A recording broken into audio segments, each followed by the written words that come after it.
कुल संप्राप्ति को अंग्रेजी में टीआर कहते हैं, मतलब टोटल रेवेन्यू।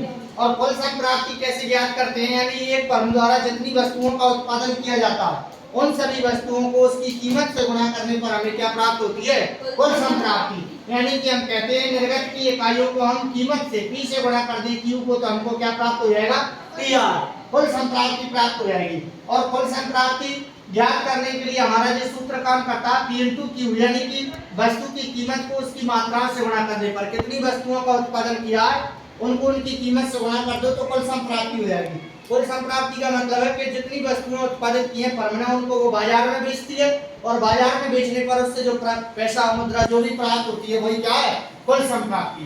कुल संप्राप्ति वक्र धनात्मक ढाल का होता है। कैसा होता है, धनात्मक ढाल का। इधर एक तरफ हम संप्राप्ति लिखेंगे तो दूसरी तरफ निर्गत, क्योंकि ये निर्गत और संप्राप्ति के मध्य संबंध दर्शाता है। निर्गत मतलब उत्पादित की गई मात्रा।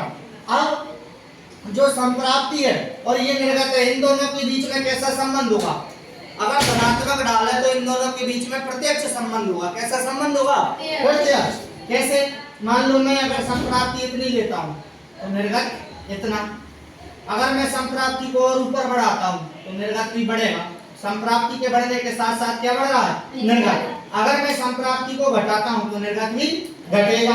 यानी कि तो दोनों में संप्राप्ति में एक फर्म की कुल संप्राप्ति और निर्गत की मात्रा में प्रत्यक्ष संबंध होता है। कैसा संबंध होता है, प्रत्यक्ष। और इसका ढाल कैसा होता है, धनात्मक। अर्थात जहां भी धनात्मक ढाल के चित्र आते हैं उन सभी चीजों में प्रत्यक्ष संबंध होता है। दूसरी बात करें हम औसत संप्राप्ति की, किसकी, औसत संप्राप्ति की, एआर, जिसको एवरेज रेवेन्यू इंग्लिश में हम कहते हैं। तो औसत संप्राप्ति ज्ञात करने के लिए आप जानते हैं औसत ज्ञात करने के लिए हम भाग देते हैं। भाग किसका देंगे, तो कुल में हम निर्गत की इकाइयों का देंगे। जो कुल संप्राप्ति है उसमें निर्गत की इकाइयों का भाग देने पर हमको क्या प्राप्त होती है, औसत संप्राप्ति। यानी कुल संप्राप्ति जो भी हमारे पास प्राप्त हुई उसमें हम निर्गत की इकाइयां, कितनी निर्गत की इकाइयां थी, उत्पादित की गई मात्राएं कितनी थी, उनका भाग दे देंगे कुल संप्राप्ति में, तो हमको औसत संप्राप्ति प्राप्त होती है। और एक और चीज का ध्यान रखना है हमको, पूर्ण प्रतिस्पर्धा में, पूर्ण प्रतिस्पर्धा में, पूर्ण प्रतिस्पर्धा जहाँ बाजार होता है वहाँ एआर और एमआर दोनों कैसी होती हैं, बराबर। इसलिए दोनों का एक ही चित्र बनेगा।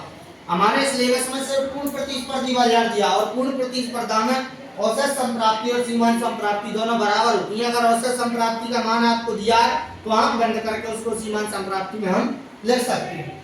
इसी प्रकार सीमांत संप्राप्ति एमआर, तो इसमें डेल्टा टीआर बटा डेल्टा क्यू। डेल्टा का मतलब होता है परिवर्तन। क्या होता है, परिवर्तन। तो हम किसी भी चीज की परिभाषा बनाते हैं अगर सूत्र से तो नीचे से चलते हैं। जैसे निर्गत की इकाइयों में परिवर्तन के फलस्वरूप कुल संप्राप्ति में जो परिवर्तन होता है उसे सीमांत संप्राप्ति कहते हैं। निर्गत की इकाइयों में परिवर्तन के फलस्वरूप कुल संप्राप्ति में जो परिवर्तन होता है उसे सीमांत संप्राप्ति कहते हैं।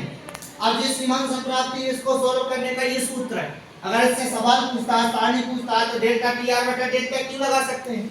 और इसका जो चित्र बनेगा, इसका जो वक्र बनेगा, पहले हम वही फॉर्मेट बनाएंगे, एक्स अक्ष वाई अक्ष, नीचे निर्गत लिखेंगे, इधर संप्राप्ति, और एक सीधी लाइन एक्स अक्ष के समानांतर एक लाइन बनेगी। एक्स अक्ष के समानांतर, एक्स अक्ष के समानांतर क्यों, ये वक्र कीमत रेखा भी यहाँ पर इनके बराबर होती है और कीमत रेखा का वक्र हमेशा एक्स अक्ष के समानांतर बनता है। और अगर एक वक्र हमारा एक्स अक्ष के समानांतर बना है एआर तो उसी को हम एमआर मान सकते हैं, क्योंकि पूर्ण प्रतिस्पर्धी बाजार में एआर और एमआर कैसी होती हैं, बराबर होती हैं। दोनों कैसी होती हैं, बराबर। तो पूर्ण प्रतिस्पर्धी बाजार में हमारा जो एआर और एमआर वक्र बनेगा वो एक्स अक्ष के समानांतर बनेगा। कैसा बनेगा, एक्स अक्ष के समानांतर। जबकि कुल संप्राप्ति वक्र धनात्मक ढाल का बनेगा। वहां पर संप्राप्ति और निर्गत की मात्रा में प्रत्यक्ष संबंध